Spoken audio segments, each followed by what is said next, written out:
Biotecnología mexicana. Parte 3. Siglo XX. De la Revolución al 2000. Capítulo 3.5. En 1972, el doctor Carlos Casas Campillo, profesor de la Escuela Nacional de Ciencias Biológicas, tuvo la tarea de fundar el Departamento de Biotecnología en el CIMBESTAB, lo que llevó a consolidar el primer grupo de investigadores y docentes del país en esta rama de la ciencia e ingeniería. El Departamento de Biotecnología en el CIMBESTAB cuenta con tres líneas de investigación: biotecnología ambiental, biología molecular y biocatálisis, y por último, bioprocesos y bioproductos. Cada una cuenta con un número entre 5 a 9 investigadores, sin mencionar a los estudiantes que participan con ellos en los múltiples proyectos para la liberación de su servicio social. Me gustaría destacar brevemente algunos aspectos de la vida del Dr. Casas Campillo. Nació en Córdoba, Veracruz, el 12 de octubre de 1916. Obtuvo el título de químico bacteriólogo en 1944 por el Instituto Politécnico Nacional. Realizó estudios de posgrado en microbiología y bioquímica agrícola en la Universidad de Rutgers, en Estados Unidos, y en microbiología y bioquímica en la Universidad Nacional Autónoma de México.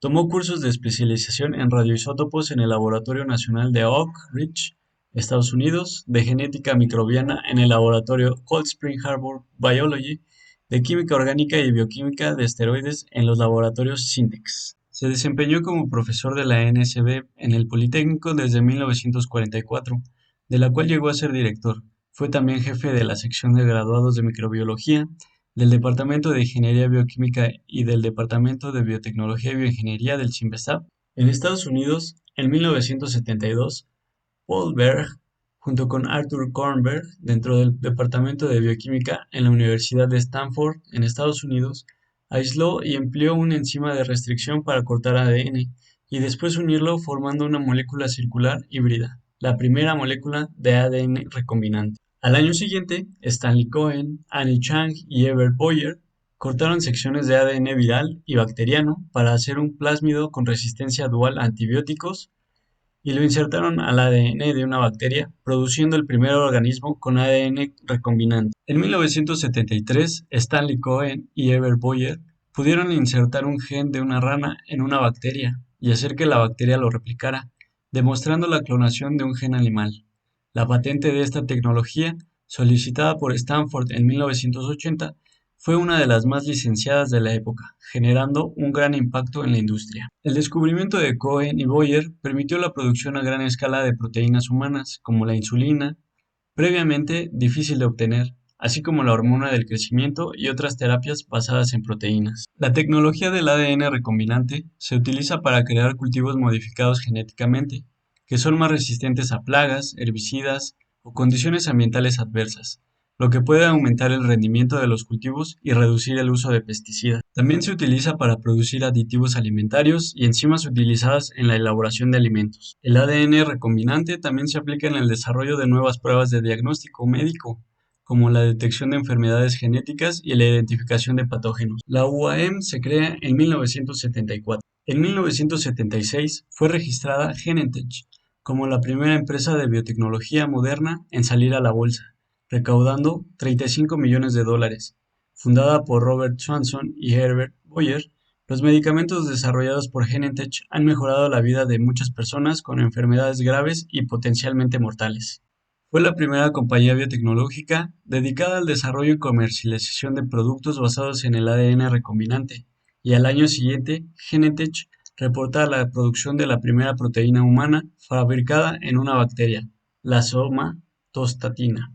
Por primera vez se usa un gen sintético recombinante para producir una proteína, por lo que muchos consideran a este hecho como el inicio de la era de la biotecnología. El gobierno de Luis Echeverría se caracterizará por la incorporación de jóvenes a destacados puestos gubernamentales para neutralizar la crítica al gobierno, después de la huelga estudiantil de 1968. Su política de apertura democrática para contener la agitación estudiantil y la creciente formación de guerrillas lo conducirá a tratar de reformar las organizaciones políticas y sindicales. José López Portillo, 1976-1982. Desde el principio de la administración de José López Portillo, el auge petrolero fue aprovechado para dar un impulso sin precedente a la investigación científica y tecnológica, y a la formación de científicos y técnicos de nivel intermedio, maestría y doctorado.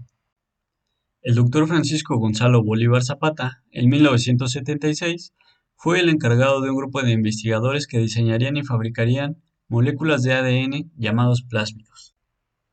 Esos plásmidos serían utilizados para la obtención de proteínas humanas en bacterias, mediante la inserción del mismo en la bacteria, específicamente en la bacteria Escherichia coli. El plásmido obtenido lleva su nombre, denominado PBr322, abreviación del plásmido Bolívar Rodríguez. El plásmido fue utilizado en un principio para la producción de insulina y somatostatina. Después continuó su investigación para mejorar dichos mecanismos. En 1982 se le nombró director del recién creado Centro de Investigación sobre Ingeniería Genética y Biotecnología de la UNAM. Durante el gobierno del presidente Enrique Peña Nieto, se le nombró el 3 de abril de 2013 como el Coordinador de Ciencia, Tecnología e Innovación. En abril de 1977, el Banco Interamericano de Desarrollo otorgó al CONACYT un préstamo de $20 millones para la formación de recursos humanos en ciencia y tecnología.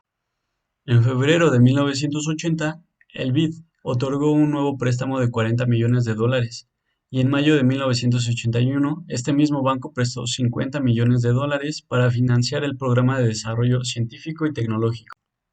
El presupuesto del Consejo pasó de 543 millones de pesos en 1977 a 4.748 en 1982.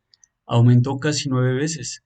El gasto total en la ciencia y tecnología del gobierno federal llegó a 28.000 millones de pesos, es decir, 0.6% del Producto Nacional Bruto. En una nota del artículo El CONACYT en 1982 de la revista El Trimestre Económico, escrito por Edmundo Flores, director del CONACYT en esos días, se menciona que a partir de enero de 1977 el CONACYT había otorgado más de 18.000 becas, para hacer un total de 26.447 becas concedidas desde la fundación del Consejo. Estos becarios comienzan a dar a la comunidad científica una nueva estructura y nuevas perspectivas, pues todos son jóvenes capacitados en las mejores instituciones de investigación y desarrollo en México y en el resto del mundo. Más de 26.000 hombres y mujeres jóvenes que harán que el promedio de la edad de la comunidad científica baje notablemente, y que con ideas nuevas la convertirán en una comunidad pujante, vigorosa e innovadora. De 1977 a 1982, el CONACYT, de únicamente enfocarse en ciencias básicas, se extendió a las ciencias aplicadas y a la tecnología, con un gran interés en colaborar con la industria nacional y en crear nuevas industrias. Para este propósito, se crearon 5 nuevos programas tecnológicos: el de energéticos, el de la industria química, el de la industria metal-mecánica, el de la industria eléctrica y electrónica y el de la administración pública.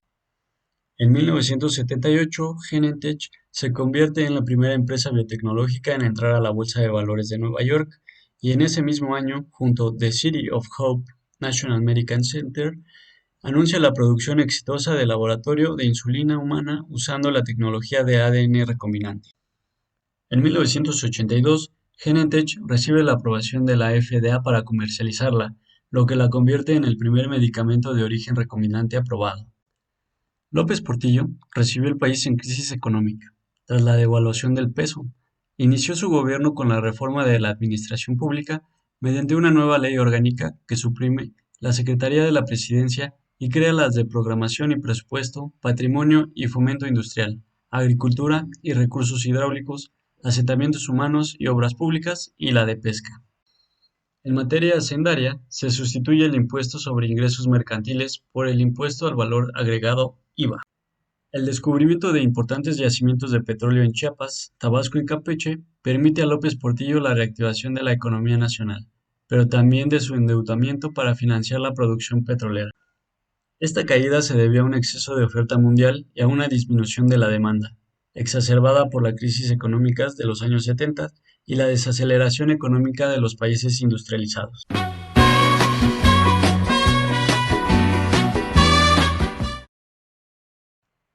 En 1979, México recibe la visita del Papa Juan Pablo II, que llega a reafirmar la autoridad de su jerarquía eclesiástica. En materia ambiental, López Portillo propone en las Naciones Unidas el Plan Mundial de Energéticos en 1979 y convoca a la Reunión Cumbre Mundial Norte-Sur en Cancún en 1981 para buscar soluciones a los problemas sociales originados en el orden económico internacional. Aunque en 1980 el precio del barril de petróleo había alcanzado un máximo de $37, la euforia económica llegó a decisiones gubernamentales que no tomaron en cuenta la posibilidad de una caída.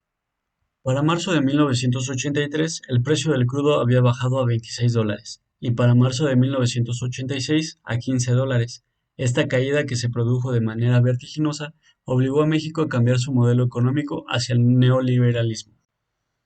Para financiar el desarrollo, el gobierno recurrió al endeudamiento externo, lo que generó una creciente carga financiera para el país.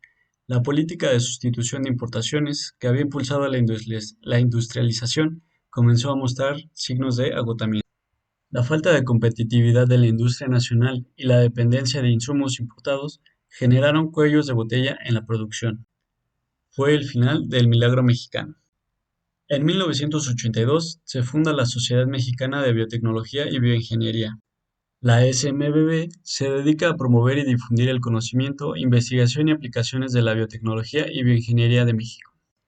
Agrupa a científicos, investigadores, estudiantes y profesionales interesados en estas áreas y trabaja para impulsar el desarrollo tecnológico e innovación en diversos sectores, como la salud, la agricultura, la industria y el medio ambiente.